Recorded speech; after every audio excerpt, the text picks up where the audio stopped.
Hello everyone, स्वागत है आपका हमारे प्यारे से चैनल बहन्स पढ़ाई में। आज हम करेंगे अपना चैप्टर इंडियन इकोनॉमी 950 से लेकर 990 तक। ठीक है, अब इस चैप्टर में हमें क्या पढ़ना है वो देखो, ध्यान से सुनो। देखो, जब हमारे इंडिया को क्या मिली थी इंडिपेंडेंस, पहले तो हमारा इंडिया जो है वो 200 साल पहले मुगलों के रूल्स में था, फिर 200 साल ब्रिटिशर्स के रूल में था।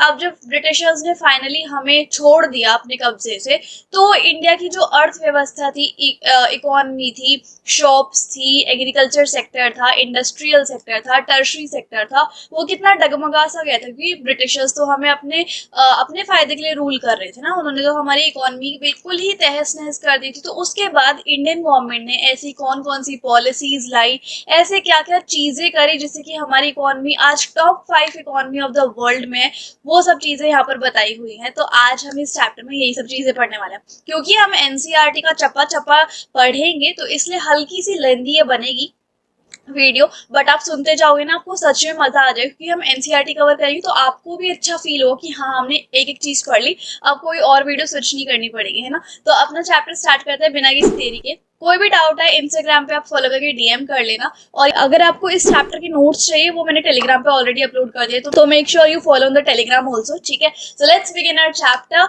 Indian economy 1950 to 1990। अच्छा, इस चैप्टर को पढ़ने के बाद हमें क्या क्या समझ में आया कि इंडिया 5 ईयर प्लान्स क्या थे और उसका क्या मकसद था। ठीक है, जो हमारे इकोनॉमी के 3 सेक्टर्स होते हैं, एग्रीकल्चर, इंडस्ट्री और सर्विस सेक्टर, इनमें कौन कौन सी पॉलिसीज लाई गई इस ईयर टाइम स्पैन के बीच में। और ये जो रेगुलेटेड इकोनॉमी थी, यानी कि जिसको हमने रेगुलेट किया था, जिसको हमने संभाला था इंडिया की इकोनॉमी को, उसके क्या मेरिट्स और लिमिटेशन थे, ये सब चीजें हमें पढ़नी है। ठीक है, तो आते हैं अब इसके इंट्रोडक्शन पे।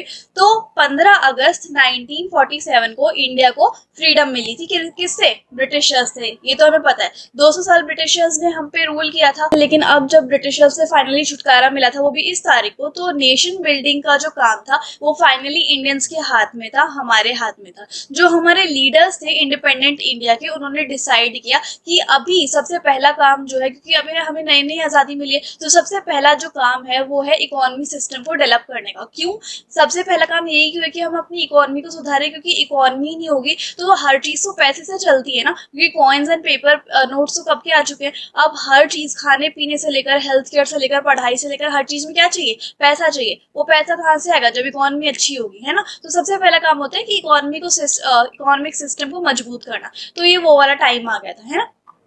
अब most suitable for a nation, a system which could promote the welfare. एक ऐसा सिस्टम बनाना है हमें इकोनॉमी का जिससे कि पूरे नेशन के जितने भी लोग हैं उन सबकी भलाई हो। ऐसा नहीं है कि कुछ सेक्शन ऑफ लोगों की भलाई हो, कुछ सेक्शन ऑफ लोगों को एडवांटेज मिल रहा हो, दूसरों का नाम मिल रहा हो, है ना। अब डिफरेंट टाइप के इकोनॉमी सिस्टम होते हैं। पहला है सोशलिज्म। अच्छा, सबसे पहले मैं आपको बता दूं कि कौन कौन से इकोनॉमी सिस्टम होते हैं। देखो, सबसे पहले तो कैपिटलिस्ट सोसाइटी कौन सी होती है, ये सबसे पहले देख लो। कैपिटलिस्ट सोसाइटी ये होती है कि गुड्स, जो भी हमारे देश में जितने भी गुड्स बन रहे हैं, मतलब जो चीजें प्रोड्यूस हो रही हैं, वो हम लोगों के बीच में किस तरीके से डिस्ट्रीब्यूट की जाए। वो डिस्ट्रीब्यूट होगी on the basis of purchasing power, कि हम लोग एक चीज को खरीदने के लिए कितने पैसे स्पेंड कर सकते हैं उस टाइम में, वो भी उस चीज को हम कैपिटलिस्ट सोसाइटी बोलते हैं। जैसे मान लो आज अगर बाजार में अरबों की चीज आ जाए, तो क्या सब लोग उसको अफोर्ड कर पाएंगे? नहीं ना। कोई इक्का दुक्का ही अफोर्ड कर पाएगा इंडिया में से, या फिर बहुत,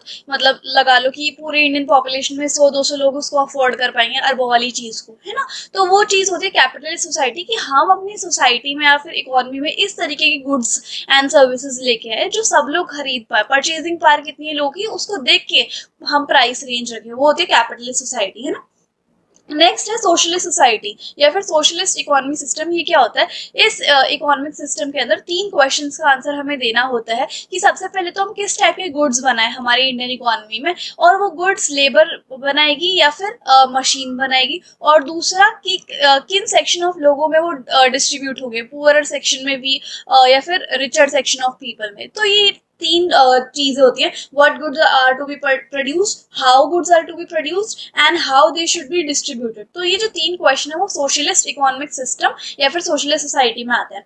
और एक होती है मिक्स्ड इकोनॉमी। अब बहुत सारे देशों की इकोनॉमी जो है वो मिक्स्ड इकोनॉमी होती है। मिक्स्ड इकोनॉमी कौन सी होती है? The government and the market together answer the 3 question, जिसमें जो गवर्नमेंट होती है और मार्केट होती है, वो दोनों ही मिलके इन सब चीजों को रेगुलेट करती हैं, इन सब चीजों का आंसर देती है कि कौन कौन से जो गुड्स हैं वो बनेंगे हमारे इंडिया में, और वो कौन बनाएगा, मशीन बनाएंगे या लेबर बनाएंगे, या और वो किस सेक्शन ऑफ पीपल में डिवाइड होंगे वो गुड्स, है ना।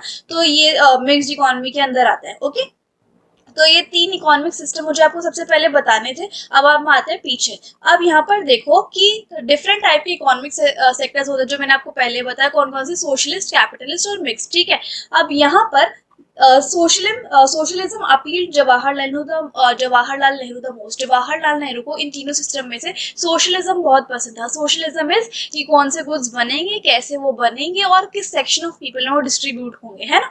अब क्या होता है, ये जो सोशलिज्म है ना, ये कंसेप्ट आया था सोवियत यूनियन से। ठीक है, सोवियत यूनियन का जो सोशलिज्म का कंसेप्ट था वो आया था, लेकिन सोवियत यूनियन का जो सोशलिज्म का कंसेप्ट था वो इतना अच्छा नहीं था जितना कि इंडिया ने उसको बना दिया था। तो जवाहरलाल नेहरू को सोशलिज्म अच्छा तो लगता था, but not in the terms of Soviet union वाला सोशलिज्म। ठीक है, ऑल विच मीन, अब सोवियत यूनियन का जो सोशलिज्म इकोनॉमिक स्ट्रक्चर था वो कैसा था कि जितनी भी फैक्ट्रीज और फार्म्स होंगे कंट्री में, चाहे वो किसी इंसान के हो या किसी भी लैंडलॉर्ड के हो, वो उस लैंडलॉर्ड के या फिर इंसान के नहीं माने जाएंगे। वो फार्म, बेशक इंसान, उस खुद के इंसान ने उसको अपने पैसे देके वो फार्म खरीदा हो या प्रॉपर्टी खरीदी हो या फिर फैक्ट्री खरीदी हो, लेकिन वो ओन कौन करेगी, गवर्नमेंट ही करेगी, कोई प्राइवेट प्रॉपर्टी नहीं है। और ये जो चीज थी ये इंडिया में पॉसिबल हो ही नहीं सकती थी। ओनरशिप जो है लैंड की वो चेंज हो ही नहीं सकती थी। तो ये था सोवियत यूनियन के सोशलिज्म का कंसेप्ट। हालांकि जवाहरलाल नेहरू जी को ये वाला जो सोवियत यूनियन वाला सोशलिज्म का कंसेप्ट था ये पसंद नहीं था, बट सोशलिज्म जो जवाहरलाल नेहरू को पसंद था वो कौन सा था कि कौन से गुड्स बनेंगे, कैसे गुड्स बनेंगे और कैसे वो डिस्ट्रीब्यूट होंगे। सो इतना बात समझ में आई आपको। एक एक लाइन को हम अच्छे से डिस्कस करेंगे। ओके, अच्छा, अब आगे देखते हैं।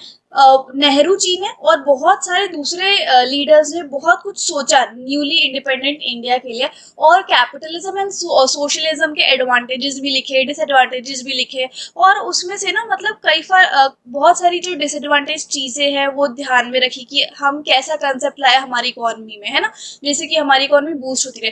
तो उन्होंने क्या किया कि जो कैपिटलिज्म था और जो सोशलिज्म था उन दोनों के डिसएडवांटेजेस को हटाया, और जो पॉजिटिव एस्पेक्ट थे ना वो इंडिया में लॉन्च किया उन्होंने, है ना। अब आप फिर से भूल गए हो कि कैपिटलिज्म क्या होता है। कैपिटलिस्ट सोसाइटी कौन सी होती है कि गुड्स जो है वो इस तरीके से बनाए जाए on the basis of purchasing power of, ठीक है, on the basis of purchasing power of people, not on the basis of what people need। ठीक है, और सोशलिज्म जो है वो 3 क्वेश्चंस का आंसर देता है। तो इसलिए यहाँ पर combine the best features of socialism without its drawback. So India जो है वो कैसी सोसाइटी बन गई या फिर कैसा इकोनॉमिक सिस्टम इंडिया में फॉलो होता है, सोशलिस्ट सोसाइटी वाला, जहां पर पब्लिक सेक्टर भी है, मतलब गवर्नमेंट सेक्टर भी है, साथ ही साथ प्राइवेट सेक्टर भी है, प्राइवेट प्रॉपर्टी और डेमोक्रेसी भी है ना।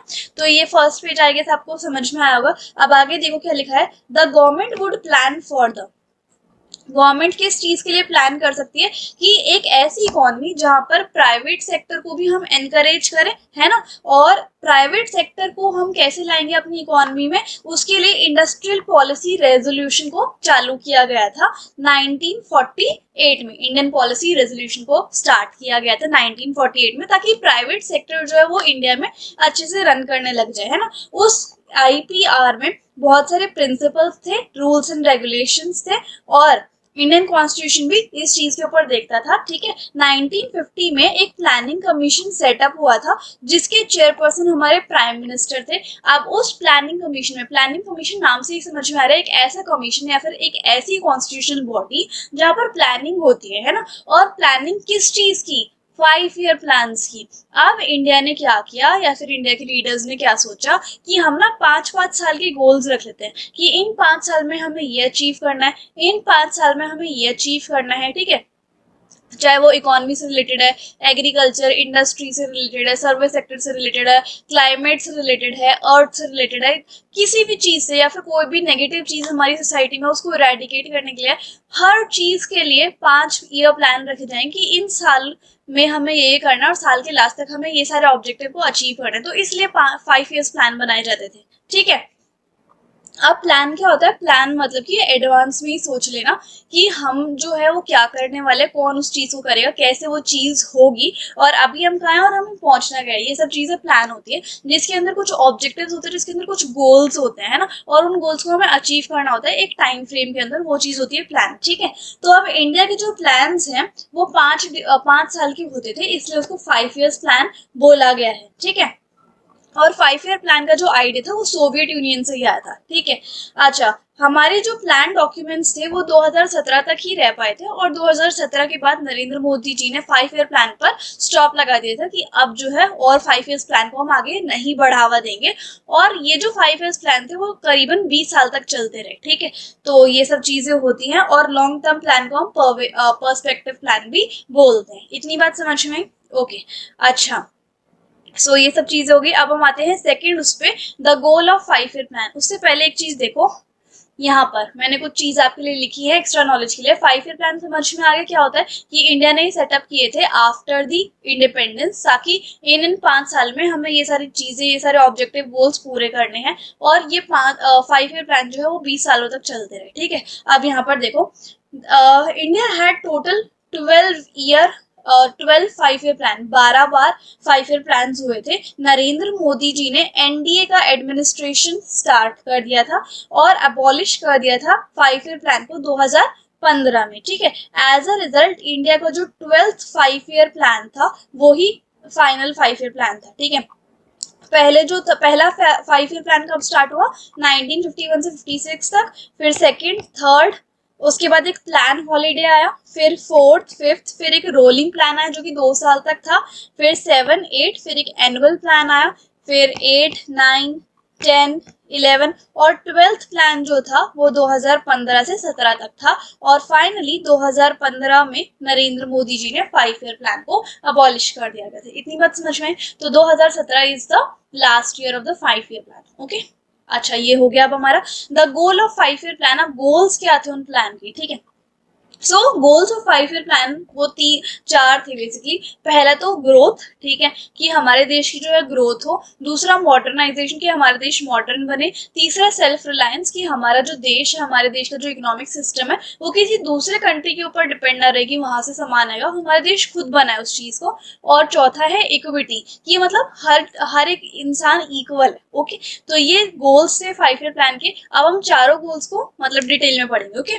This doesn't mean that all plan had given equal importance. ये जरूरी नहीं है कि ये जो 12 के 12 प्लान्स थे ये इन्हीं गोल्स के ऊपर फोकस कर रहे हो डायरेक्टली। क्या पता किसी प्लान में इक्विटी को कम दर्जा दिया हो, किसी प्लान में मॉडर्नाइजेशन को कम दर्जा दिया हो, ऐसा ऐसा, है ना। सारे इंपॉर्टेंस नहीं दिए क्योंकि हमारे पास लिमिटेड रिसोर्सेज है, साधन इतने नहीं थे, तो इन सब चीजों के ऊपर ज्यादा ध्यान, मतलब हर चीज के ऊपर हम इक्वली ध्यान नहीं दे सकते थे, है ना। चॉइस बनानी पड़ती थी कि इस बार हम मॉडर्नाइजेशन को लेके आएंगे, इस बार हम इक्विटी को लेके आएंगे, इस तरीके से, ओके। अच्छा, अब सबसे पहले हम आते हैं ग्रोथ, जो कि पहला गोल था 5 ईयर प्लान का। ग्रोथ क्या होता है कि इंक्रीज करना किसी भी कंट्री के कैपेसिटी को, कि हमारे जैसे देश है इंडिया, वो ज्यादा से ज्यादा आउटपुट को प्रोड्यूस कर पाए, सर्विसेज को प्रोड्यूस कर पाए, है ना। अब उसके लिए ज्यादा से ज्यादा गुड्स बनाने के लिए क्या चाहिए होंगे, हमें पैसे चाहिए होंगे। पैसे मतलब कि कैपिटल, और कैपिटल के साथ साथ हमें क्या चाहिए होगा, ट्रांसपोर्ट सिस्टम, की ट्रांसपोर्ट अच्छा हो हमारे देश का, बैंकिंग सिस्टम भी अच्छा हो, और कैपिटल और इन सर्विसेज के अलावा साथ ही साथ एफिशिएंसी भी हो, मतलब भाग भाग के काम हो, कॉस्ट कम लगे, और टाइम भी, मतलब टाइम जितना है उस टाइम में सारा काम कंप्लीट हो जाए। तो ये होती है ग्रोथ, कि एक तो इंडिया ज्यादा से ज्यादा गुड्स बनाने लग जाए, उस गुड को बनाने के लिए पैसा भी अच्छा हो, ट्रांसपोर्ट बैंकिंग सिस्टम भी अच्छा हो, और एफिशिएंसी हो, मतलब कम कॉस्ट में और कम रिसोर्सेज में हमारा काम अच्छा हो जाए, ठीक है। सो दिस इज अबाउट ग्रोथ। अच्छा, अब एक और बॉक्स 2.3 पे आ जाओ। अब यहाँ पर इनके बारे में बताया हुआ, जिनका नाम क्या है, प्रसन्नता चंद्रा महालानोविस, ठीक है। इन्होंने क्या किया था, सेकेंड ईयर प्लान का जितना भी प्लानिंग सिस्टम था ना वो इन्होंने ही लॉन्च किया था, और आइडियाज किसके थे, महालानोविस के, ओके। अब ये कौन थे, इन्होंने इंडियन स्टैटिस्टिकल इंस्टीट्यूट लॉन्च किया था, गवर्निंग बॉडी भी है ना। इसमें बेसिकली स्टैटिस्टिक्स का जितना भी स्टडी मटेरियल है या फिर जितनी भी थ्योरीज है वो इन्हीं के द्वारा दी गई है, ठीक है। और ये कोलकाता में है। और महालानोबिस ने एक जर्नल भी स्टार्ट किया था जिसका नाम था सांख्या, और वो स्टैटिस्टिशियन के ऊपर जितना भी स्टैटिस्टिक्स का जितना भी डाटा था, थ्योरीज थी, वो उन्होंने ही करी थी, ठीक है। और आईएसआई एंड सांख्या जो है वो हाईली रिगार्ड किए जाते हैं आज भी वर्ल्ड फेमस साइंटिस्ट के द्वारा, सॉरी स्टैटिस्टिक्स के द्वारा और इकोनॉमिस्ट के द्वारा, ठीक है। सो ये था इनके बारे में बेसिक सा इंट्रोडक्शन था प्रशांत चंद्र जी के बारे में, ठीक है। और ये जो थे इंडियन प्लानिंग के अंदर इन्होंने बहुत अहम रोल किया था, ठीक है। और इन्होंने सेकेंड ईयर प्लान के अंदर जितनी भी गोल्स एंड ऑब्जेक्टिव्स थे वो इन्होंने ही दिए थे, ठीक है। ये 1 ईयर में 1 मार्कर में आ सकता है आपका। तो अब हम बात करेंगे आगे की ग्रोथ में, ठीक है। तो यहाँ पर अच्छा, अब यहाँ पर देखो ग्रोथ में एक लास्ट लाइन थी, a good indicator of economic growth. अब यहाँ पर हमें कैसे पता चलेगा कि हमारी इकोनॉमी बहुत अच्छे से ग्रोथ कर रही है, वो ऐसे पता चलेगा कि अगर हमारे देश की जो जीडीपी है, ग्रॉस डोमेस्टिक प्रोडक्ट, वो अगर बढ़ रही होगी तो मतलब हमारी इकोनॉमी अच्छा कर रही है। अब ये जीडीपी क्या होती है कि एक साल के अंदर अंदर हमारे इंडिया में जितने भी गुड्स एंड सर्विसेज बन रहे हैं उनका कितना प्राइस है ना। अगर बहुत सारे गुड्स बन रहे हैं तो इसका मतलब उनका प्राइस ऐड होगा, और जितने ज्यादा गुड्स उतने ज्यादा प्राइसेस और उतनी ज्यादा हमारी जीडीपी। इसका क्या मतलब है कि अगर हमारी जीडीपी बढ़ेगी तो इसका मतलब हमारी रिसोर्स, हमारी जो इकोनॉमी है वो भी बूस्ट अप करेगी, ठीक है। जीडीपी जो है हमारी कंट्री की वो अलग अलग सेक्टर से मेजर होती है, मतलब प्राइमरी सेक्टर में, सेकेंडरी सेक्टर में और टर्शरी सेक्टर में जितने भी गुड्स एंड सर्विसेज बने उन सब की वैल्यू को ऐड किया जाए और तब जाके हमें जीडीपी जो है मिलती है, ठीक है। अच्छा, the contribution made by each of these sector, जो प्राइमरी सेकेंडरी और इंडस्ट्रीज का सेक्टर का जो कंट्रीब्यूशन है उनसे क्या बनता है हमारी इकोनॉमी का स्ट्रक्चरल कॉम्पोजिशन। अब ये स्ट्रक्चरल कॉम्पोजिशन क्या होता है वो यहाँ पर देखो इस बॉक्स में, सर्विस सेक्टर वाले बॉक्स में। जैसे जैसे हमारी कंट्री डेवलप होगी ना तो हमारी कंट्री का जो स्ट्रक्चरल चेंज है वो बदलता जाएगा, है ना। तो इंडिया के केस में हमारा जो स्ट्रक्चरल चेंज है वो पेक्यूलियर है, मतलब चेंज होता रहता है यूजुअली विद द डेवलपमेंट। जैसे जैसे हमारे देश की डेवलपमेंट होती रहती है तो एग्रीकल्चर जो है वो तो कम आता जाएगा, कि एग्रीकल्चर की डेवलपमेंट जो है वो थोड़ी कम आती जाती है, और जो शेयर है इंडस्ट्री सेक्टर का और टर्शरी सेक्टर का वो ज्यादा डोमिनेंट हो जाता है, ठीक है। At higher level of development, ये वाली किस्सा तो हमने पहले भी मतलब सुना ही है कि जैसे जब ब्रिटिशर्स आए थे इंडिया में तो सारे के सारे लोग खेती बाड़ी किया करते हैं ना, खेती बाड़ी करते थे। तो इससे क्या होता था, जो जीडीपी थी हमारे देश की वो सारी खेती से ही होती थी, ठीक है। उसके बाद धीरे धीरे जो लोग बाग है वो एग्रीकल्चर से हल्के हल्के शिफ्ट होने लग गए इंडस्ट्रियल सेक्टर पे। तो एग्रीकल्चर सेक्टर फिर धीरे धीरे डिक्लाइन होने लग गया जैसे जैसे ज्यादा डेवलपमेंट बढ़ती गई। इंडस्ट्रियल सेक्टर थोड़ा उठ गया, फिर ज्यादा डेवलपमेंट हुई तो टर्शरी सेक्टर उठ गया। तो इससे क्या हुआ, हमारे इंडिया का जो चेंज है, स्ट्रक्चरल चेंज है, वो चेंज हो गया, है ना।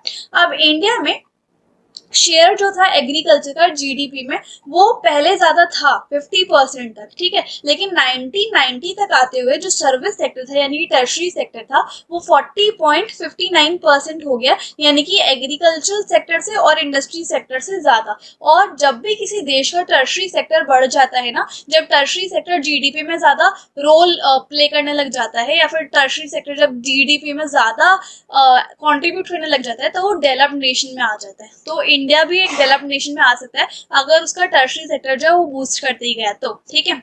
और ये जो फिनोमिनन था ये हमने 1991 में मार्क किया था। तो इतना समझ में ये सब चीजें हम इकोनॉमी में 19th में पढ़ के आ गए हैं कि पहले एग्रीकल्चर सेक्टर मेन था, फिर इंडस्ट्री सेक्टर, फिर अब टर्शरी सेक्टर, ये सब ऑलरेडी पढ़ा हुआ है आपने, ओके। अब हम आते हैं 5 ईयर प्लान के सेकंड गोल पे जो था मॉडर्नाइजेशन। मॉडर्नाइजेशन क्या होता है ये देखो, to increase the production of goods and services. अगर हम चाहते हैं कि हमारे देश की ग्रोथ हो, ग्रोथ मतलब कि ज्यादा गुड्स एंड सर्विसेज आए हमारे देश में, तो हमें जो है नई टेक्नोलॉजी लेके आनी पड़ेगी ना। जो प्रोड्यूसर्स है, जो गुड्स एंड सर्विसेज को बनाते हैं, उनको नई टेक्नोलॉजी लेके आनी पड़ेगी। फॉर एग्जाम्पल एक फार्मर है, उसको अगर ज्यादा क्रॉप्स वगैरह उगानी है तो उसको HYV सीड्स का यूज करना पड़ेगा, ठीक है। सिमिलरली अगर फैक्ट्री है कोई किसी की और वो अगर अपना आउटपुट इंक्रीज करना चाहते हैं तो उन्हें मशीन ज्यादा नई नई लगवानी पड़ेगी। तो इसलिए अगर हम नई टेक्नोलॉजी को अडाप्ट कर रहे हैं, अडॉप्ट कर रहे हैं, उस चीज को हम क्या बोलते हैं, मॉडर्नाइजेशन। ठीक है, मॉडर्नाइजेशन का यही मतलब नहीं होता कि हम टेक्नोलॉजी में चेंज लाए, लेकिन ये भी होता है कि वुमेन को उतना ही हक मिले जितना कि एक मैन के पास होता है। तो ये दोनों चीजें मतलब सोशली भी कि वुमेन के पास भी उतनी ही हक है जितने मैन के पास है, और दूसरा टेक्नोलॉजी वाइज भी कि नई नई टेक्नोलॉजीज हम अडॉप्ट करें। So this is modernisation. Okay, अब आते हैं हम सेल्फ रिलायंस पे, जिससे कि नाम से ही समझ में आ रहा है आत्मनिर्भर, यानी कि हमारा जो नेशन है उसमें ग्रोथ भी हो रही है, मॉडर्नाइजेशन भी हो रहा है, लेकिन वो सेल्फ रिलायंस भी होना चाहिए, आत्मनिर्भर भी होना चाहिए। जो पहले फर्स्ट 7 5 ईयर प्लान्स थे हमारे, यानी कि 7 5 ईयर प्लान जो हो गए थे, उन्होंने इंपॉर्टेंस दी थी सेल्फ रिलायंस। जैसे कि अब मेड इन इंडिया बना है ना, जो मोदी जी ने लॉन्च किया था, वो यही तो था कि इंडिया जो है वो आत्मनिर्भर बने, ज्यादातर जो चीज है वो इंडिया में बने, हमें चाइना से इंपोर्ट करवाने की जरूरत ना हो या फिर ब्रिटेन से इंपोर्ट करवाने की जरूरत ही ना हो, वो सारी रिसोर्सेज इंडिया में खुद बने। ठीक है, तो वो चीज होता है avoiding the import of the goods. ठीक है, तो ये होता है सेल्फ रिलायंस, इंडिया में खुद से वो गुड बने। और इस पॉलिसी को नेसेसिटी में कंसिडर किया गया कि हमारे इंडिया के लिए बहुत जरूरी है कि हम सेल्फ रिलायंस रहें, है ना, और हम फॉरेन कंट्रीज के ऊपर कम से कम डिपेंडेंस रखें, और स्पेशली फूड में, कि हमें फूड जो है वो इम्पोर्ट ना कराना पड़े। अब यहाँ पर आती है चौथा गोल, जिसका नाम है इक्विटी। इक्विटी का क्या मतलब होता है, एक कंट्री के पास हाई ग्रोथ हो सकती है, हाई मॉडर्नाइजेशन हो सकती है, मतलब ज्यादा अच्छी टेक्नोलॉजी हो सकती है, और मॉडर्नाइजेशन के साथ साथ सेल्फ रिलायंस भी हो सकता है, लेकिन साथ के साथ also most of this the most modern technology developed in the country itself, and also have most of its people living in poverty। लेकिन ऐसा भी हो सकता है कि उसी देश के लोग जिसमें ज्यादा ग्रोथ है, ज्यादा मॉडर्न टेक्नोलॉजी है, उसी देश के लोग गरीबी में रहते हो, है ना। सो इट इज इम्पोर्टेंट कि जितने भी इकोनॉमिक बेनिफिट हैं वो poor section as well as rich section को भी मिले। मतलब रिच सेक्शन को तो मिलते ही मिलते हैं, लेकिन साथ के साथ पुअर सेक्शन तक भी उतने ही रिसोर्सेज या फिर उतने ही इकोनॉमिक बेनिफिट पहुंचने चाहिए। ठीक है, सिर्फ रिच द्वारा ना एंजॉय किए जाए। So growth, modernisation, self reliance के अलावा इक्वालिटी या फिर इक्विटी भी बहुत इंपॉर्टेंट है ना। हर इंडियन के पास एक बेसिक वो होनी चाहिए कि वो हर इंडियन के पास इतनी कैपेसिटी होनी चाहिए या फिर वो इस लायक होना चाहिए कि वो जो अपनी बेसिक नीड्स है, चाहे वो खाना है, एक अच्छा घर है, एजुकेशन है, हेल्थ है, वो कर पाए अचीव। ठीक है, अब हम ये देखते हैं कि कैसे पहले जो 7 5 ईयर प्लान थे, जो कि 1950 से लेकर 1990 तक चले, उन्होंने इन 4 गोल्स को कैसे अटेम्प्ट किया, है ना, और कैसे वो सक्सीड हुए एग्रीकल्चर, इंडस्ट्री और ट्रेड के सेक्टर में। अब हमारा जो मेन चैप्टर है वो स्टार्ट होता है कि कैसे एग्रीकल्चर में, इंडस्ट्रियल सेक्टर में और ट्रेडिंग वाले सेक्टर में या फिर सर्विस सेक्टर में उन्होंने कैसे ग्रोथ, मॉडर्नाइजेशन, सेल्फ रिलायंस और इक्विटी को लॉन्च किया। अब हम स्टार्ट करते हैं एग्रीकल्चर से। जैसे कि हमने चैप्टर नंबर 1 में पढ़ा था कि जब ब्रिटिशर्स का राज था तो एग्रीकल्चर सेक्टर में ना ही हमें ज्यादा बढ़ोतरी देखने को मिली, ना ही हमें इक्विटी दिखी। ठीक है, सो जो after gaining the freedom from the British Raj, तो जो पॉलिसी मेकर्स थे इंडिपेंडेंट इंडिया के, उन्हें एड्रेस करना था ये इशू कि भाई ये बढ़ क्यों नहीं रहा एग्रीकल्चर हमारा। तो बहुत सारे लैंड रिफॉर्म्स लेके आए और हाई यील्डिंग वेराइटी की जो सीड्स थे उनको उन्होंने प्रमोट करना स्टार्ट कर दिया। तो सबसे पहले तो हम लैंड रिफॉर्म्स के बारे में ही पढ़ेंगे कि लैंड रिफॉर्म्स क्या होता है। तो आपको तो पता ही है कि जमींदारी सिस्टम था, है ना। जमींदारी सिस्टम में क्या होता था कि वो लोग जो है वो टीनेंट से, यानी कि टिलर से या फिर पीजेंट से जो है वो रेंट कलेक्ट करते थे, है ना, और उनकी क्रॉप्स वगैरह भी ले लेते थे।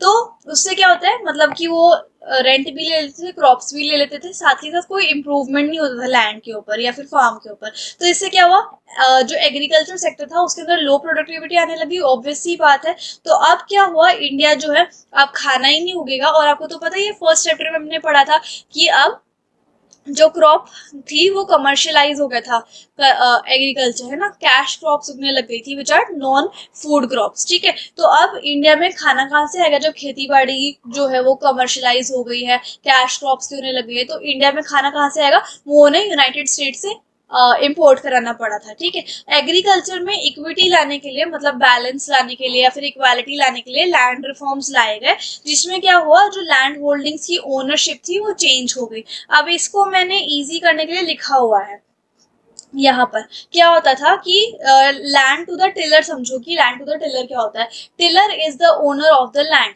इसमें क्या होता है कि जैसे पहले जमींदारी सिस्टम में क्या होता था कि जो बड़ी बड़ी जमीनें थी उसको कौन लेता था, मतलब उसका ओनर कौन होता था, जमींदार होता था, ठीक है। तो जमींदार इज द ओनर और वो अपनी ही जमीन पर दूसरे पीजन से काम करवाता था, और काम करवाने के बाद जमींदार उन्हीं पीजन से क्या लेता था, उनको वेजेस देने की बजाय उनसे ही रेंट लिया करता था, ठीक है। और रेंट भी लेता था, साथ ही साथ उन्होंने जो क्रॉप्स उगाई थी पीजन से, वो क्रॉप्स भी कुछ हिस्से तक ले जाया करता था, ठीक है। लेकिन लैंड रिफॉर्म जब आए इंडिया में तो उसमें क्या था, जो टिलर्स थे वो ओनर, मतलब ओनरशिप चेंज हो गई, यानी कि जिन जमींदार की वो जमीन थी उन के नाम हट के और उन लोगों को जमीन मिल गई जिनके पास पहले कभी कोई जमीन नहीं थी, लैंडलेस लेबरर्स थे और जिन्होंने बहुत कुछ बुरा बुरा देखा अपनी लाइफ में, उनको उनके नामों जमीन कर दी गई, हल जमींदार की ओनरशिप हटा के, ठीक है। तो जो टिलर्स थे, जो पीजन्स थे, वो ओनर बन गए थे लैंड के। इसका क्या मतलब है कि लैंड को हमने दोबारा रीडिस्ट्रीब्यूट किया, किन किन को, जिनके पास कोई जमीन नहीं थी, और जिन टिलर्स जो टिलर्स लैंडलॉर्ड की लैंड पर काम किया करते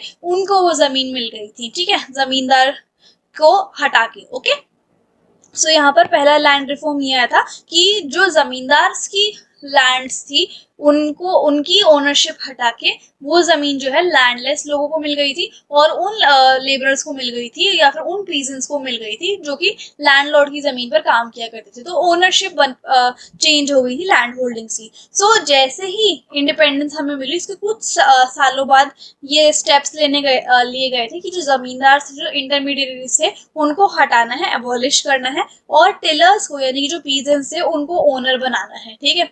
और ये जो आइडिया था इस मूव के पीछे वो ये था कि जो ओनरशिप होगी लैंड की, मतलब जैसे जैसे हम ओनर नए नए बना देंगे तो उनको हम इंसेंटिव्स भी देंगे, मतलब कि सब्सिडीज वगैरह भी देंगे, ताकि वो क्या करे, उस फार्म को, जो फार्म उजड़ा हुआ था, उन फार्म्स को अच्छे बनाए, उपजाऊ बनाए, और उस पे से वो प्रॉफिट कमाना स्टार्ट कर दे, या फिर अच्छी अच्छी एग्रीकल्चर क्रॉप्स जो है उगाना स्टार्ट कर दे, है ना, इम्प्रूवमेंट्स करे। सो ये था। लैंड सीलिंग भी एक अलग पॉलिसी आई थी, इसमें के अंदर क्या था, जो कि इक्विटी को प्रमोट कर रही थी एग्रीकल्चरल सेक्टर में। This means fixing the maximum size of the land. इसमें क्या था लैंड सीलिंग में कि एक लैंडलेस फार्मर को कितनी जमीन हम देंगे, कितना मैक्सिमम एरिया देंगे जो कि एक इंडिविजुअल ओन कर पाए, वो होती थी लैंड सीलिंग, ठीक है। इसमें क्या था लैंड सीलिंग का पर्पस कि लैंड ओनरशिप का जो कंसंट्रेशन है वो रिड्यूस हो, मतलब कि ऐसा ना हो कि किसी को थोड़ी कम जमीन मिल गई, किसी को थोड़ी ज्यादा जमीन मिल गई, तो डिस्प्यूट ना हो। इस वजह से मैक्सिमम एरिया रख दिया गया था कि इतनी जमीन हम दे सकते हैं एक इंसान को, ठीक है।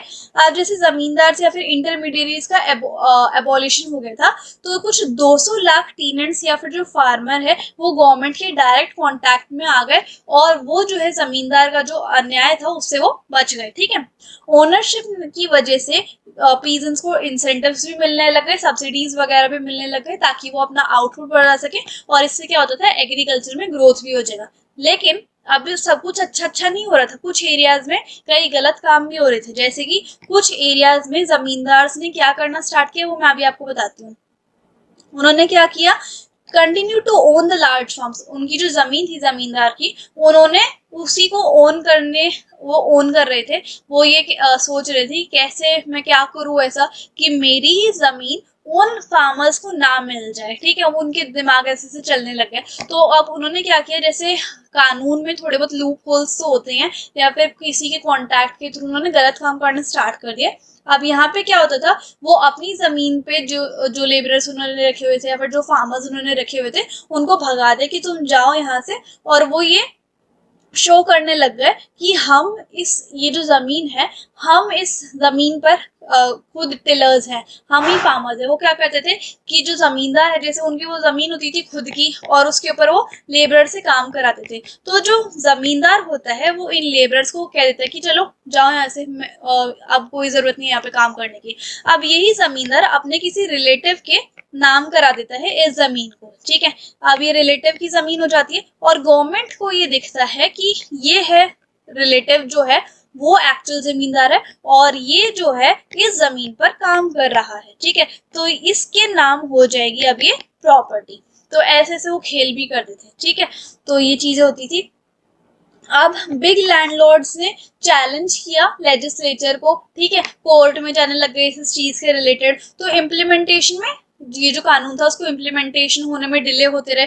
उस डिले में वो क्या करते रहे कि अपनी जो लैंड थी वो क्लोज रिलेटिव के नाम करा देते थे, और उससे क्या होता था फिर वो उन जो जमीन थी वो उन्हीं के नाम हो जाती थी, और जो लैंडलेस लेबर्स थे या फिर फार्मर्स थे उनको नहीं मिल पाती थी जमीन। इस तरीके से भी कुछ चीजें हुई, ठीक है।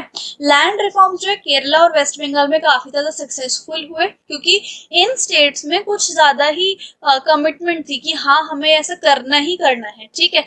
कुछ ना कुछ भी हो जाए हमें लैंडलेस फार्मर्स को जमीन दिलवानी ही दिलवानी है। और दूसरी स्टेट्स में इतना ज्यादा कमिटमेंट हमें देखने को नहीं मिला, तो लैंड होल्डिंग्स में इनइक्वालिटी आज तक भी होती है, ठीक है। सो ये सब चीजें थी। अब आगे देखो क्या लिखा हुआ है। Next thing is green revolution. अब ग्रीन रेवोल्यूशन क्या है? इंडिपेंडेंस के टाइम पे जो 75% हमारी जो कंट्री की पॉपुलेशन थी वो एग्रीकल्चर के ऊपर डिपेंड थी, ठीक है। लेकिन एग्रीकल्चर में बहुत कम प्रोडक्टिविटी थी, क्योंकि लो टेक्नोलॉजी थी और अच्छा सा इंफ्रास्ट्रक्चर भी नहीं था। और हमारा जो एग्रीकल्चर है वो किसके ऊपर डिपेंड है? मॉनसून के ऊपर डिपेंड है ना। कभी मॉनसून ना आ पाए तो फिर इरिगेशन का हमें एक्सेस लेना पड़ता, सहारा लेना पड़ता, लेकिन वो भी ये इरिगेशन फैसिलिटी भी बहुत कम थी। तो ये जो एग्रीकल्चर में मंदा था वो कॉलोनियल रूल में, यानी जब ब्रिटिश राज था, तो ये जो मंदा था एग्रीकल्चर में वो अब परमानेंटली टूट गया ग्रीन रेवोल्यूशन के आने से। अब ग्रीन रेवोल्यूशन में क्या होता है कि बहुत सारे फूड ग्रेन्स उगने लग गए थे with the help of HYV seed, high yielding variety seeds, है ना। स्पेशली राइस और व्हीट जो है इन दोनों में ज्यादा हमें ग्रोथ देखने को मिली जब हमने HYV सीड्स का यूज किया था।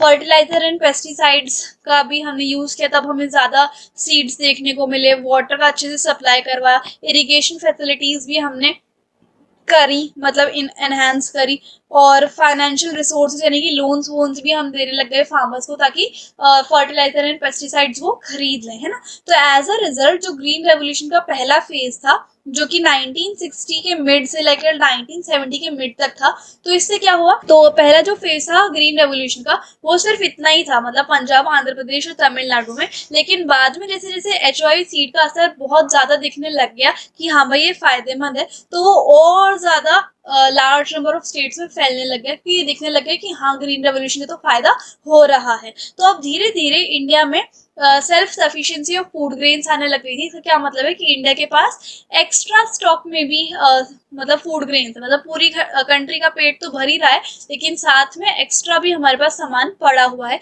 कि अगर चलो कोई नेचुरल कैलेमिटी आ गई तो उस केस में हम क्या करेंगे, वो चीज, वो खाना जो है काम आ जाएगा, ठीक है। लेकिन अब एग्रीकल्चर आउटपुट में ग्रोथ आना, मतलब ये जो ग्रोथ आ रही थी ग्रीन रेवोल्यूशन के कारण, सिर्फ यही इनफ नहीं थी। और साथ ही साथ एक और पॉइंट है कि अब हमें अमेरिका की जरूरत नहीं थी कि हमें USA से कुछ करवाना पड़े इम्पोर्ट, लाइक कि हमें कुछ खाना चाहिए। अब इंडिया के पास सेल्फ सफिशिएंसी थी, लेकिन सिर्फ इतना ही इम्पोर्टेंट नहीं था, ठीक है। अच्छा, हाँ यहाँ पर देखो इतना ही इम्पोर्टेंट नहीं था। अगर जो क्रॉप्स वगैरह उगती हैं, ठीक है, जो क्रॉप्स वगैरह उगाई है किसानों ने, राइस और व्हीट की, अगर उसका लार्ज प्रपोर्शन जो है फार्मर सिर्फ अपने कंजप्शन के लिए रख ले, मार्केट में सोल्ड ना करे, तो उसका फिर इकोनॉमी में कोई फायदा नहीं है। कि मतलब फार्मर सिर्फ अपने अपने कंजप्शन के लिए वो रख रहे हैं, बेच नहीं रहे, तो उसका हमारी इकोनॉमी को क्या फायदा होगा, है ना। अब यहाँ पर अगर फार्मर्स जो है वो हल्का सा पार्ट अपने कंजप्शन के लिए रख ले और बाकी जो है वो मार्केट में बेच दे अपने खुद के मुनाफे के लिए भी, तो उस चीज को हम क्या कहते हैं? Market surplus. क्या बोलते हैं? मार्केट सरप्लस, है ना। अच्छा, जो गुड प्रोपोर्शन है राइस और व्हीट का, जो कि ग्रीन रेवोल्यूशन के टाइम पे प्रोड्यूस हुआ था, वो फार्मर्स ने सोल्ड किया था मार्केट में, जिसकी वजह से जो का जो फूड ग्रेन का प्राइस था वो डिक्लाइन हो गया था, कम हो गया था, क्योंकि बहुत ज्यादा ग्रेन जो है बाजारों में बिक रहा था। तो इससे क्या हुआ कि फूड ग्रेन्स का प्राइस कम आ गया, और जो गरीब लोग थे जो उस चीज को अफोर्ड नहीं कर पाते थे पहले बेसिक खाने को भी, उनको भी फायदा मिल गया, क्योंकि वो सस्ते पड़ गए थे जो फूड ग्रेन्स थे, ठीक है। सो ग्रीन रेवोल्यूशन के कारण गवर्नमेंट जो है एक तो एक्स्ट्रा फूड ग्रेन्स को प्रोड्यूस कर पाई, साथ ही साथ फूड शॉर्टेज को भी वो टैकल कर पाई, और जो पुअर सेक्शन ऑफ सोसाइटी था उनको भी आराम से फूड ग्रेन्स मिल रहे थे, ठीक है। ग्रीन रेवोल्यूशन के आने से जो टेक्नोलॉजी आई थी उसमें भी काफी सारे रिस्क थे। कैसे? अब यहाँ पर देखो, टेक्नोलॉजी के अंदर बहुत सारे रिस्क थे। One such risk was possibility. अब पहला रिस्क तो ये था कि स्मॉल फार्मर्स में और बिग फार्मर्स में डिस्पैरिटीज आ सकती थी, डिफरेंस आ सकता था, क्योंकि जो HYV सीड्स है, इरिगेशन फैसिलिटी है, फर्टिलाइजर एंड पेस्टिसाइड साइड्स है, वो सिर्फ बड़े बड़े फार्मर्स अफोर्ड कर सकते थे। एक तो पहला रिस्क ये था। मोर ओवर HYV क्रॉप्स जो है उनको ज्यादा कीड़े लगने का अटैक मतलब वो होता है, ज्यादा रिस्क होता है कि उसमें जल्दी कीड़ा पकड़ जाता है। और स्मॉल फार्मर्स को ये टेक्नोलॉजी अडॉप्ट करने में कि हम उस पेस्ट अटैक से कैसे अपनी क्रॉप्स को बचाएं, वो बहुत मुश्किल थी स्मॉल फार्मर्स को अडेप्ट करने के लिए। लेकिन ये सारे जो डर थे, ये सारे जो रिस्क थे, वो ट्रू नहीं हो पाए, क्योंकि गवर्नमेंट ने पहले ही इन रिस्क से कैसे बचा जाए वो सोच लिया था। क्या सोचा था? गवर्नमेंट ने लो इंटरेस्ट रेट पे स्मॉल फार्मर्स को लोन देना स्टार्ट कर दिया था और सब्सिडीज देने लग गए थे, ताकि वो जितने भी उन्हें HYV सीड्स चाहिए, फर्टिलाइजर चाहिए, पेस्टिसाइड्स चाहिए, वो खरीद पाए, है ना। इससे क्या हुआ, स्मॉल फार्मर्स को जितने भी इनपुट्स चाहिए थे वो खरीद पाए और उन्होंने भी उतना ही प्रॉफिट कमाया या फिर उतना ही आउटपुट प्रोड्यूस किया जितना कि लार्ज फार्मर्स वालों ने प्रोड्यूस किया था। As a result green revolution ने स्मॉल फार्मर्स को भी as well as big farmers को भी इक्वली बेनिफिट दिया। ठीक है, अब ये जो रिस्क था स्मॉल फार्मर्स का कि क्रॉप्स के ऊपर अटैक हो जाएगा पेस्ट का, वो रिड्यूस हो गया। ठीक है, अच्छा, अब यहाँ पर देखो सबसे इम्पोर्टेंट टॉपिक है डिबेट ओवर सब्सिडीज, ये और पढ़ लेते हैं। Okay, now the debate over subsidies. अब यहाँ पर देखो, जैसे मैंने आपको बताया कि जो स्मॉल फार्मर्स थे उनके लिए सब्सिडीज आई थी, एक नए नए इंसेंटिव्स आए थे ताकि वो भी बिग फार्मर्स को उनके जितना ही बेनिफिट ले पाए। ठीक है, सो ये एग्री किया गया कि जो नेसेसिटी है सब्सिडीज की सब्सिडीज देना इम्पोर्टेंट है, ताकि नए as to provide incentive provide किया जाए सब्सिडीज के रूप में, ताकि जो नई टेक्नोलॉजी है HYV सीड की, वो फार्मर्स, स्मॉल फार्मर्स जो है वो एक्सेस कर पाए। ठीक है, सब्सिडीज को एनकरेज किया जाने लग गया ताकि फार्मर जो है वो नई टेक्नोलॉजी को एक्सेस कर पाए। ठीक है, लेकिन कुछ इकोनॉमिस्ट ने कहा कि एक टाइम बाद सब्सिडीज को जो है वो रोक देना चाहिए, है ना। लेकिन कुछ इकोनॉमिस्ट ये बिलीव करते थे कि जब ये पता चल जाए सभी किसानों को कि हाँ ये टेक्नोलॉजी प्रॉफिटेबल है या फिर उसको वाइडली अडॉप्ट किया जा सकता है, तो सब्सिडीज को ना स्टॉप कर देना चाहिए। ठीक है, क्यों इतना ज्यादा तुमने अपने ऊपर फाइनेंस लिया हुआ है। ठीक है, तो इसलिए सब्सिडीज जो है वो फार्मर्स के बेनिफिट के लिए तो थी, मतलब इसलिए लॉन्च की गई थी ताकि फार्मर्स को बेनिफिट हो जाए। लेकिन वो फर्टिलाइजर्स की कंपनी को भी, फर्टिलाइजर्स की इंडस्ट्री को भी बेनिफिट देती थी। क्यों? क्योंकि सब्सिडी किस लिए दी जा रही थी फार्मर्स को, स्मॉल फार्मर्स को, ताकि वो HYV सीड्स खरीद पाए, फर्टिलाइजर एंड पेस्टिसाइड्स खरीद पाए। ठीक है, तो फर्टिलाइजर्स इंडस्ट्री को भी तो फायदा हो रहा था क्योंकि उनकी सेल्स बढ़ रही थी। अब अगर किसानों को सस्ते में मिलेगा फर्टिलाइजर या फिर पेस्टिसाइड्स, तो फर्टिलाइजर की जो सेल्स थी वो फिर बढ़ने लग जाएगी ना। तो फार्मर को तो ये फायदा हो ही रहा था कि वो खरीद पा रहे हैं क्योंकि उनके पास लोन आ गया, साथ ही साथ फर्टिलाइजर इंडस्ट्री की भी सेल बढ़ रही है तो उसको भी फायदा था। तो इसलिए इकोनॉमिस्ट ने कहा कि एक टाइम पे रोक दो सब्सिडीज को, कि जब टेक्नोलॉजी प्रूफ हो जाए कि हाँ ये फायदेमंद है। ठीक है, और उसके बाद क्या हुआ, therefore and among farmers the subsidy largely benefit the farmers in the most prosperous region। और कभी कभी तो ये भी देखने को मिला कि ये जो सब्सिडी है वो उन्हीं फार्मर्स को ज्यादा बेनिफिट पहुंचा रही है जो कि अच्छे खासे इलाके में रहते हैं। ठीक है, इसलिए ये आर्ग्यू किया कि फर्टिलाइजर की सब्सिडीज को देने मतलब कंटिन्यू रखने का कोई भी फायदा नहीं है, ये उन ग्रुप्स को टारगेट ही नहीं कर रही जिनको टारगेट करना चाहिए ना। सो ये गवर्नमेंट के फाइनेंसेस पर ह्यूज लॉस था।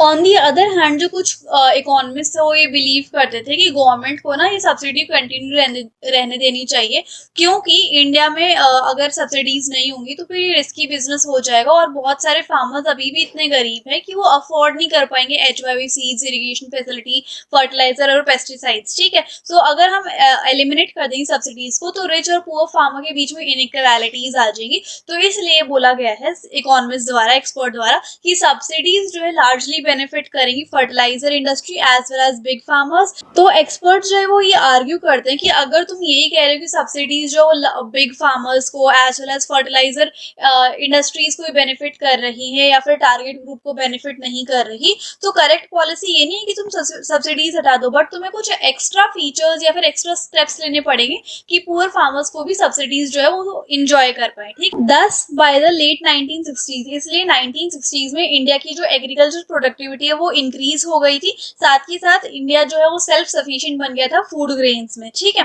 ऑन द नेगेटिव साइड में क्या हुआ कि कुछ सम 65% ऑफ द कंट्री पॉपुलेशन की, जो 65% कंट्री की पॉपुलेशन थी वो अभी भी एग्रीकल्चर सेक्टर में एंगेज थी। इवन एट लेट एट 1990 में भी 1990 में भी 65% जो थी वो एग्रीकल्चर के ऊपर ही डिपेंड थी कंट्री, ठीक है। सो इकोनॉमिस्ट ने ये फाउंड किया है एक नेशन जो है वो तभी फल फूल पाएगा जब एग्रीकल्चर सेक्टर में जो कंट्रीब्यूशन है वो तो आए ही आए, लेकिन जब पॉपुलेशन जो 65% एग्रीकल्चर में एंगेज्ड है वो थोड़ी सी कम हो जाए, वो इंडस्ट्रियल सेक्टर में या फिर टर्शरी सेक्टर में भी चली जाए, ठीक है। इंडिया में इन इंडिया 1950 एंड 1990 जो 40 साल का समय था, जो प्रोपोर्शन था GDP given by the agriculture वो धीरे धीरे घटने लग गया था, लेकिन पॉपुलेशन जो है वो घट नहीं रही थी, ठीक है। हालांकि उल्टा होना चाहिए था कि एग्रीकल्चर सेक्टर को ज्यादा कंट्रीब्यूट करना चाहिए था जीडीपी में और पॉपुलेशन थोड़ी सी कम होनी चाहिए थी, बट उल्टा हो रहा था, है ना। तो पॉपुलेशन जो थी वो बिल्कुल भी घट नहीं रही थी। अब ऐसा क्यों हुआ, वाई? अब इसका रीजन यहाँ पर देखो, many economist call this as an important failure, कि हमने जो पॉलिसीज लाई थी 1950 और 1990 में उसका फेलियर हो गया था उन पॉलिसीज का। इस वजह से जो जीडीपी थी एग्रीकल्चर सेक्टर से वो भी इतनी ज्यादा नहीं बढ़ पाई थी, और पॉपुलेशन जो हम चाहते थे कि थोड़ी सी कम हो जाए और टर्शरी एंड इंडस्ट्री सेक्टर में ज्यादा चली जाए, तो वो भी नहीं हो पाया था, ठीक है। सो कहीं ना कहीं एग्रीकल्चर सेक्टर तो मात खा गया था इन पॉलिसीज के कारण। अब हम पढ़ेंगे tertiary sector as well as industrial sector. Mainly अब हम स्टार्ट करेंगे इंडस्ट्रियल सेक्टर से।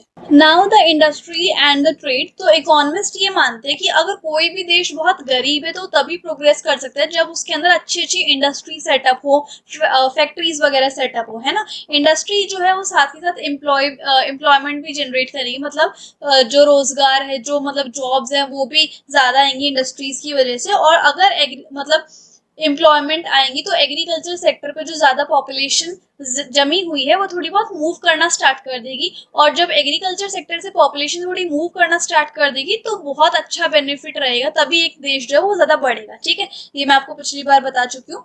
तो इससे क्या होगा, इट प्रमोट्स मॉडर्नाइजेशन, ये मॉडर्नाइजेशन का कंसेप्ट लाएगा एज वेल एज प्रोस्पेरिटी भी लाएगा। सो इसलिए जो पहले जो फर्स्ट इसलिए इस रीजन की वजह से 5 ईयर प्लान्स जो था वो मेनली एम्फेसिस करता था कि इंडस्ट्रियल डेवलपमेंट ज्यादा हो, इंडस्ट्रीज ज्यादा आए हमारे इंडिया में, है ना। So you might have studied in previous chapter, हमने प्रीवियस चैप्टर में भी ये देखा होगा कि इंडिपेंडेंस के टाइम पे बहुत कम इंडस्ट्री सेटअप हुई थी हमारे इंडिया में, है ना। जैसे कि कॉटन टेक्सटाइल थी और जूट थी, थोड़ी बहुत हमारी आयरन एंड स्टील की थी जमशेदपुर में और कोलकाता में। अब क्या है, बस इतनी इंडस्ट्री थोड़े ना रखनी थी, इंडस्ट्रियल बेस को एक्सपैंड करना था, है ना, ताकि हमारे देश की इकोनॉमी बढ़े। Private sector and public sector को भी लाना था इंडस्ट्रियल डेवलपमेंट में। तो बिग क्वेश्चन पॉलिसी मेकर्स के आगे ये था कि अगर चल हम private sector and public sector लिया है हमारी इंडियन इकोनॉमी में, तो प्राइवेट सेक्टर का क्या रोल होगा और पब्लिक सेक्टर का क्या रोल होगा, वो कौन कौन सी इंडस्ट्री संभालेंगे, ठीक है। सो इंडिपेंडेंस के टाइम पे जो इंडियन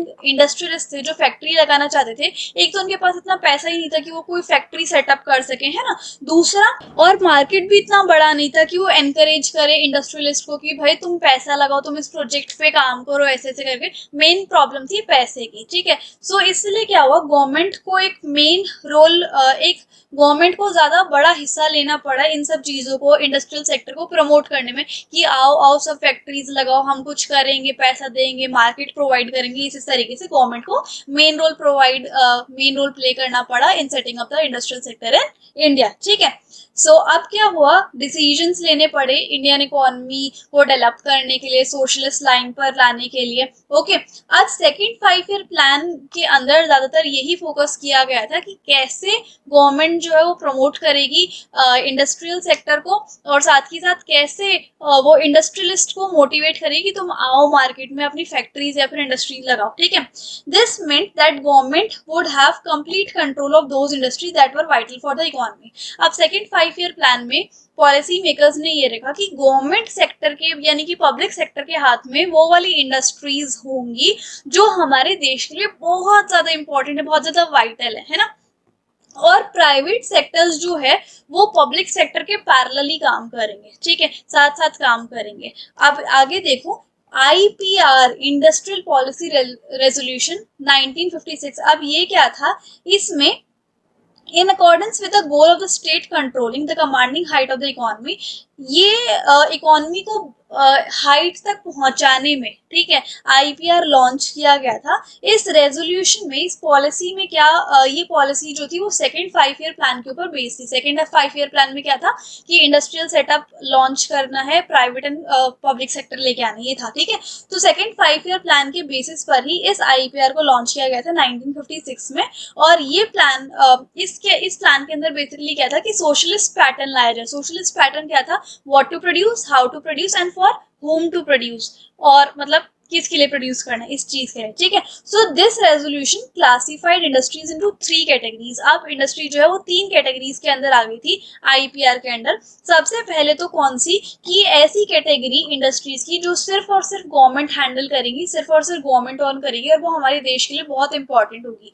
दूसरी इंडस्ट्री वो आती है कि प्राइवेट सेक्टर और पब्लिक सेक्टर दोनों के दोनों पैरेलली काम करे, मतलब आधा हिस्सा गवर्नमेंट का, आधा हिस्सा प्राइवेट का, ठीक है।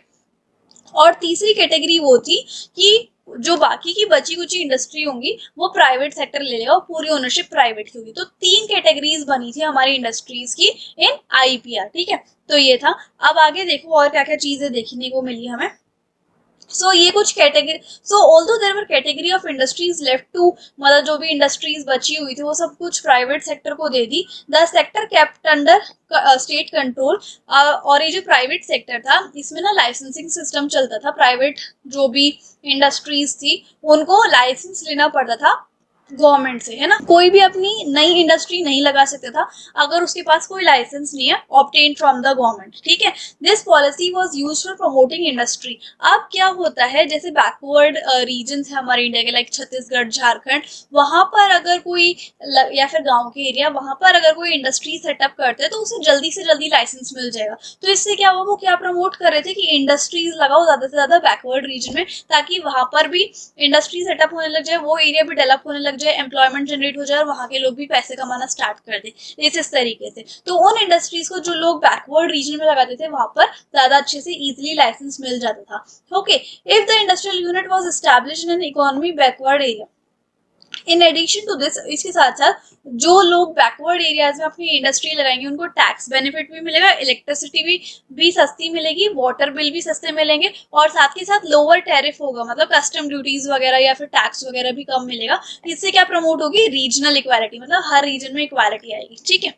Even an existing industry had to obtain, और इवन अगर कोई पहले से ही इंडस्ट्री सेटअप है, उसे पहले से ही लाइसेंस मिला हुआ है और वो कोई नया प्रोडक्ट लॉन्च करने जा रही है अपना मार्केट में, उस नए प्रोडक्ट के लिए भी उसको लाइसेंस लेना पड़ेगा, ठीक है। So license to expand production was given only the government was convince. अगर गवर्नमेंट कन्विंस हो जाती है कि हाँ इस प्रोडक्ट की जो नीड है वो बहुत ज्यादा है हमारे इंडिया में, तभी वो नया प्रोडक्ट लॉन्च होगा, तभी उस नए प्रोडक्ट को लाइसेंस मिलेगा, अदरवाइज नहीं मिलेगा। स्मॉल स्केल इंडस्ट्री यानी कि एसएसआईज क्या होती है, 1955 में विलेज और small scale industry committee setup हुई थी, जिसको हम कार्वे कमेटी बोलते हैं। और उन्होंने नोट किया था कि जो स्मॉल स्केल इंडस्ट्रीज है ना उसकी वजह से रूरल डेवलपमेंट प्रमोट होगा, ठीक है। अब स्मॉल स्केल इंडस्ट्रीज कौन सी होती है, जिसमें पैसा लगा होता है मिनिमम 5 लाख का और मैक्सिमम 1 करोड़ रुपए का। तो इस सेटअप में, इस मनी में अगर कोई इंडस्ट्री लॉन्च हुई तो उसको स्मॉल स्केल इंडस्ट्री कहा जाता है। इनमें ज्यादातर लेबर काम करते, ये लेबर इंटेंसिव इंडस्ट्रीज होती है, यहाँ पर लेबर ज्यादा काम कर रहे होते हैं और यहाँ पर मशीन काम नहीं करती, बहुत रेयरली, क्योंकि इतनी कैपिटल नहीं होती ना।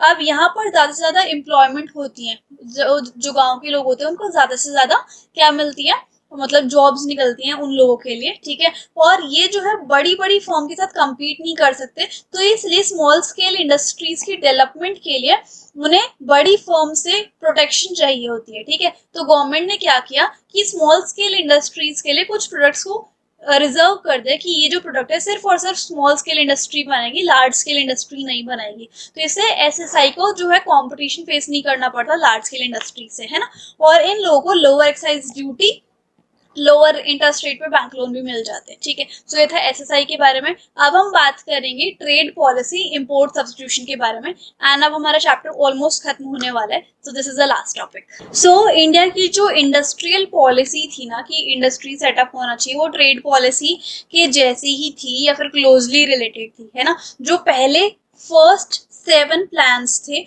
उसमें ट्रेड जो थी वो उसके ऊपर काफी ज्यादा इन्फ्लुएंस किया गया था, ठीक है। और इस स्ट्रैटेजी को, और ट्रेड को इन्फ्लुएंस कर ट्रेड को देखा गया था, कैरेक्टराइज किया हुआ था फर्स्ट 7 प्लान्स में कि ट्रेड में कैसा क्या हाल चल रहा है, और एक ट्रेड स्ट्रैटेजी बनाई थी। ट्रेड का क्या मतलब होता है, सेलिंग एंड बाइंग, ठीक है। अब यहाँ पर उस स्ट्रैटेजी को इम्पोर्ट सब्स्टिट्यूशन स्ट्रैटेजी बोला, और इस पॉलिसी में क्या बोला गया कि हम जो है ज्यादा इम्पोर्ट नहीं करवाएंगे बाहर के देशों से, डोमेस्टिक प्रोडक्शन करेंगे, मतलब जो चीज हम बाहर से मंगवाते हैं वो हम खुद इंडिया में प्रोड्यूस करेंगे, ठीक है। वो सेल्फ रिलायबल, सेल्फ रिलायंस जैसा ही ये सब चीजें हैं, ठीक है। फॉर एग्जाम्पल, हम इम्पोर्ट नहीं कराएंगे व्हीकल्स को फॉरेन कंट्री से, हम खुद की इंडस्ट्रीज लगाएंगे इंडिया में उन व्हीकल्स को बनाने के लिए। सो this is about import substitution policy, ठीक है, जिसको आप ट्रेड पॉलिसी भी कह सकते हो। तो गवर्नमेंट ने हम तो क्या हुआ था इस पॉलिसी में, जो गवर्नमेंट थी उन्होंने डोमेस्टिक इंडस्ट्रीज को प्रोटेक्ट किया था फॉरेन कॉम्पिटिशन से, कि हम जो इंडस्ट्री सेटअप कर रहे हैं ना इंडिया में, और ताकि हमारे इंडिया जो है वो बाहर से इंपोर्ट ना करवाए, अपने देश में ही वो सारा सामान बना ले, इंपोर्ट ना करवाए। तो उससे क्या होगा, अब हमारे देश में इंडस्ट्रीज तो सेटअप हो रही थी, वो सामान बन भी रहा था, लेकिन बाहर के कंपटीशन से बचाने के लिए हमारी गवर्नमेंट ने क्या क्या किया था, टैरिफ्स और क्वोटा लगा दिए थे। टैरिफ्स का क्या मतलब है, टैक्सेशन लगा दिया था इम्पोर्ट पे, कि अगर कोई बाहर से गुड हमारी इंडिया में आता भी है तो उस पर बहुत ज्यादा टैक्स लगेगा, ठीक है। और यहाँ पर अब उससे क्या होता है, जो इम्पोर्टेड गुड्स थे वो ज्यादा महंगे पड़ते थे, है ना। तो अब ज्यादा महंगा पड़ेगा कोई भी चीज तो उसको कौन खरीदेगा। और क्वोटास क्या होते थे, क्वांटिटी ऑफ गुड्स की, कितनी क्वांटिटी आप मंगा सकते हो एक पर्टिकुलर गुड की, ठीक है। तो ये दो चीज लगा दी ताकि बाहर का कोई भी इंपोर्ट इंडिया में ना आ पाए और सेल्फ रिलायंस बढ़े और इंपोर्ट सब्स्टिट्यूशन पॉलिसी जो है वो लॉन्च हो जाए, ठीक है, और डोमेस्टिक फॉर्म को फॉरेन कंपटीशन के साथ फेस ना करना पड़े। अब इस पॉलिसी ऑफ प्रोटेक्शन जो थी वो इस नोशन के ऊपर या फिर इस बिलीफ के ऊपर बेस्ड थी कि जो इंडस्ट्रीज होती हैं डेवलपिंग कंट्री की, वो इस पोजीशन, जैसे इंडिया जो वो डेवलपिंग कंट्री थी उस टाइम पे, तो अभी इंडिया की ऐसी हालत नहीं थी कि वो मोर डेवलप्ड कंट्री के गुड्स के साथ कम्पीट कर पाए। सो इसलिए गवर्नमेंट ने ये क्वोटाज और टैरिफ्स लगाए थे ताकि इंडिया की जो इंडस्ट्रीज है उनको कॉम्पिटिशन फेस ना करना पड़े फॉरेन कंट्री से, ठीक है। So it was assume that if domestic industries को अगर हम प्रोटेक्ट कर लेंगे तो वो भी कुछ टाइम में इतनी ज्यादा स्ट्रॉन्ग बन जाएंगी कि वो फिर कंपटीशन लड़ पाएंगी बाहर की कंट्री से, ठीक है। अब इस पॉलिसी का यानी कि इंपोर्ट सब्स्टिट्यूशन पॉलिसी का क्या असर हुआ इंडस्ट्रियल डेवलपमेंट में, वो देखते हैं। तो जो प्रोपोर्शन था of GDP contributed by the industrial sector वो इंक्रीज होने लग गया। तो मैंने आपको ये बात बताई थी ना कि अगर एग्रीकल्चर की जीडीपी थोड़ी सी कम होने लग जाती है और इंडस्ट्रियल की थोड़ी सी बढ़ने लग जाती है, और बाद में टर्शरी सेक्टर की भी जीडीपी बढ़ने लग जाती है, तो इसका क्या मतलब है कि जो कंट्री है वो किस में आने वाली है, डेवलप्ड नेशन में आने वाली है, ठीक है। सो प्रपोर्शन जो है जीडीपी का जो कि इंडस्ट्रियल सेक्टर से आ रहा था वो इंक्रीज करने लग गया था 1951 से लेकर 1990 में। मतलब पहले तो 13% था, फिर वो 24.6% हो गया। तो इसका मतलब क्या है कि हम हाँ बढ़ोतरी पढ़ रहे हैं, मतलब बढ़ोतरी के रास्ते पर डेवलपमेंट हम कर रहे हैं, ठीक है। So no longer was Indian industry restricted largely to cotton. अब इंडियन इंडस्ट्री जो थी वो सिर्फ कॉटन, टेक्सटाइल और जूट पे नहीं थी। इनफैक्ट इंडस्ट्रियल सेक्टर जो था वो डाइवर्स हो गया था, मतलब काफी सारी इंडस्ट्री सेटअप हो गई थी 1990 से, ठीक है। और किस वजह से हो पाई, क्योंकि पब्लिक सेक्टर ने बहुत ज्यादा प्रमोशन किया, एनकरेज किया इंडस्ट्रियलिस्ट को कि तुम आओ, हम तुम्हें कैपिटल भी प्रोवाइड करेंगे, साथ ही साथ हम तुम्हें फॉरेन इंडस्ट्री से बचाएंगे भी। अगर तुम बैकवर्ड रीजन में सेटअप करोगे तो तुम्हें कम टैक्स देना पड़ेगा, कम बिजली का बिल, पानी का बिल देना पड़ेगा, ठीक है। तो ऐसे तो बहुत सारे फीचर्स गवर्नमेंट पब्लिक सेक्टर ने किए थे, तो अब जाके काफी सारी इंडस्ट्रीज आई थी मैदान में, है ना। प्रमोशन किया एसएसआई का, ठीक है। तो इससे क्या हुआ, लोगों को बहुत ज्यादा अपॉर्चुनिटीज मिलने लगी, कैपिटल भी लोअर रेट ऑफ इंटरेस्ट में मिलने लगे एज अ लोन, ताकि वो बिजनेस में अपना पैसा लगा सके। अब प्रोटेक्शन जो हम कर रहे थे फॉरेन कंपटीशन से, उससे क्या हुआ, हमारी इलेक्ट्रॉनिक्स और ऑटोमोबाइल सेक्टर, तो वो जो सेक्टर्स थे ऑटोमोबाइल्स और इलेक्ट्रॉनिक के, वो ज्यादा बढ़ने लग गए थे, क्योंकि हमने फॉरेन कंपटीशन से डोमेस्टिक इंडस्ट्रीज को बचा लिया था, अदरवाइज वो डेवलप नहीं हो पाते, ठीक है। अब कई कई चीजों पे असर भी पड़ने लग गया, जैसे कि टेलीकम्युनिकेशन सर्विसेज इतनी ज्यादा अच्छे से डेवलप नहीं हो पा रही थी, और ब्रेड मैन्युफैक्चरिंग फर्म भी। अब इसमें क्या हुआ, ये टेलीकम्युनिकेशन सर्विस और ब्रेड मैन्युफैक्चरिंग फर्म कुछ ऐसी फर्म है जो कि प्राइवेट सेक्टर भी प्रोड्यूस कर रहे थे, पब्लिक सेक्टर भी प्रोड्यूस कर रहे थे। अब कोई एक ऐसी चीज जो कि दोनों के दोनों सेक्टर्स प्रोड्यूस कर रहे हैं, तो उसका क्या फायदा हुआ ना। तो अब यहाँ पर जैसे मैंने आपको बताया कि ब्रेड मैन्युफैक्चरिंग फर्म, यहाँ पर देखो, as if private sector could not manufacture bread in 2001, this firm, तो अब ये ब्रेड मैन्युफैक्चरिंग जो फर्म थी वो गवर्नमेंट भी थी और प्राइवेट भी थी, लेकिन 2001 में इस फर्म को पूरा प्राइवेट फर्म को दे दिया था, ठीक है, प्राइवेट सेक्टर को दे दिया था कि अब तू संभाल इस चीज को, ठीक है। अब ये पॉइंट आ जाता है, थोड़ा सा बहुत नुकसान तो देखो देखने को मिला ही है इस सेक्टर में भी, कि 4 डिकेड्स हो गए, मतलब 40 साल हो गए 1950 से लेकर 1990 तक, अभी भी हमारी इंडियन इकोनॉमी में जो प्लान्ड कमीशन था या फिर प्लान डेवलपमेंट था, वो ये नहीं पता लगा पाया था कि कौन सा सेक्टर पब्लिक, कौन सी इंडस्ट्री सिर्फ पब्लिक सेक्टर संभालेगा और कौन सी इंडस्ट्री सिर्फ और सिर्फ प्राइवेट सेक्टर संभालेगा, ठीक है, या फिर कौन कौन सी ऐसी चीजें जो दोनों संभाल सकते हैं। Okay, for example even now only public sector supplies, अब क्या है, अभी पब्लिक सेक्टर जो है वो देश में नेशनल डिफेंस के मटेरियल्स को सप्लाई करता है, इवन दो जो प्राइवेट सेक्टर है वो होटल्स को बहुत अच्छे से मैनेज कर सकता है, लेकिन ये जो होटल है वो गवर्नमेंट भी अच्छे से रन कर सकती है। सो इससे क्या हुआ, कुछ स्कॉलर्स या फिर कुछ इकोनॉमिस्ट आर्ग्यू करने लग गए कि state should get out of areas which private sector can manage, कि जो स्टेट है यानी कि पब्लिक सेक्टर है उसको उन एरिया से हट जाना चाहिए जो कि प्राइवेट सेक्टर मैनेज कर सकता है ना, और गवर्नमेंट को सिर्फ उन चीजों पे कंसंट्रेट करना चाहिए जो कि हमारे देश के लिए बहुत ही ज्यादा इंपॉर्टेंट है, जैसे कि डिफेंस, है ना, और जो कि प्राइवेट सेक्टर नहीं कर सकता। तो मेन जो है मोटा मोटा जो बहुत इंपॉर्टेंट है वो पब्लिक सेक्टर ले ले और प्राइवेट सेक्टर बाकी सारी चीजें ले लेगा, है ना। मैनी पब्लिक सेक्टर, जो बहुत सारे पब्लिक सेक्टर फर्म्स ऐसी भी हैं जो बहुत लंबे टाइम तक ह्यूज लॉसेस में रहे और वो तब भी काम करे जा रहे थे, क्योंकि बहुत डिफिकल्ट हो जाता है ये किसी भी गवर्नमेंट फर्म के लिए कि वो उस चीज से या फिर उस बिजनेस से निकल जाए, इवन वो लॉसेस कर रहा है इनकर, ठीक है। इसका मतलब ये भी नहीं है कि प्राइवेट जो फर्म्स होती है वो हमेशा ही प्रॉफिटेबल रहती है ना, लेकिन जो प्राइवेट फर्म लॉस कर रही होती हैं वो गवर्नमेंट सेक्टर की तरह रिसोर्सेज को वेस्ट नहीं करती, ठीक है। अच्छा, अब क्या है, they need to obtain a licence to start an industry was misused by industrial houses, जैसे कि जो प्राइवेट सेक्टर्स या फिर इंडस्ट्रीज होती थी उनको लाइसेंस लेना पड़ता था गवर्नमेंट से, तो उस चीज का भी थोड़ा थोड़ा मिसयूज होने लग गया। जो बड़े बड़े इंडस्ट्रियलिस्ट थे वो क्या करते थे, लाइसेंस ले लेते थे, नई फर्म को स्टार्ट करने के लिए नहीं लेते थे वो लाइसेंस, बट वो किस चीज के लिए लेते थे, ताकि जो माल हम बेच रहे हैं वो माल कोई और इंडस्ट्री ना बेचे आगे जाके, सिर्फ हम ही मोनोपोली जमा के बैठ जाए, तो फिर उस चीज के लिए वो लाइसेंस ले लेते थे, मतलब as a kind of patent ले लेते, ताकि हम जो है मतलब बाकी हमारे से अलग कोई और उस चीज का इंडस्ट्री ना लगाए, ठीक है। सो इस चीज को क्या बोला गया था, permit license Raj prevented certain firms from beginning more efficient. सो ये सब चीजें थी, ठीक है। तो बहुत ज्यादा टाइम जो थे वो इंडस्ट्रियलिस्ट इस चीज में लगा देते थे कि हम कैसे बचे रहे, कैसे और इंडस्ट्रीज हमारे ही प्रोडक्ट को ना बेचे, ठीक है। तो वो इस चीज पे ध्यान नहीं देते थे कि हम कैसे अपने प्रोडक्ट को इम्प्रूव करें, है ना, वो बाकी बेकार की चीजों पे ज्यादा फोकस करते थे और कैसे ही झोलमोल से वो लाइसेंस ले लेते थे, है ना, मोनोपोली करने की सोच रहे थे वो। अब प्रोटेक्शन जो था फॉरेन कंपटीशन से वो थोड़ा थोड़ा क्रिटिसाइज होने लग गया, ठीक है, कि अगर तुम फॉरेन कंपटीशन से बचोगे तो हमारे इंडिया के प्रोडक्ट्स कैसे मतलब अपनी क्वालिटी को इम्प्रूव करेंगे, अगर कंपटीशन करवाओगे तुम इंडियन फैक्ट्रीज का बाहर की फैक्ट्री से, तो हमारे इंडियंस को पता चलेगा कि तुम्हारे प्रोडक्ट में क्या दिक्कत है और कैसे तुम्हें उसको और अच्छा प्रोडक्ट बनाना है ना। सो रिस्ट्रिक्शंस भी थी इंपोर्ट पे, तो इंडियन क्योंकि इंपोर्ट्स के ऊपर रिस्ट्रिक्शन थी कि कोई भी बाहर का सामान नहीं आ पाएगा इंडिया में, तो इंडियन कंज्यूमर्स को वही खरीदना पड़ता था जो कि इंडियन मार्केट में प्रोड्यूस हो रहा था, है ना। अच्छा, और प्रोड्यूसर्स को भी ये समझ नहीं आएगा कि उन्हें अपने प्रोडक्ट में क्या क्या चीजें संभालनी है या फिर क्या क्या चीजें उन्हें इम्प्रूव करनी है, ठीक है। कुछ इकोनॉमिस्ट ये भी पॉइंट आउट करते हैं कि पब्लिक सेक्टर जो है वो प्रॉफिट कमाने के लिए नहीं है, वो जो है वेलफेयर करने के लिए है, ठीक है। Regarding protection some economist hold that we should protect our producers.